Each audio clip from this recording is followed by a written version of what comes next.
जहाँ बच्चा बच्चा करे बदमाशी रे।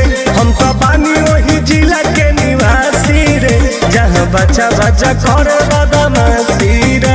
अरे गोली बंदूक से खेली रोज नटराऊ देखा के गड़ासी रे। हम तो बानी वही जिला के निवासी रे, जहाँ बच्चा बच्चा करे बदमाशी रे। हम तो बानी वही जिला के निवासी रे, जहाँ बच्चा बच्चा करे बदमाशी रे। ऑलराउंडर है रे बेटा।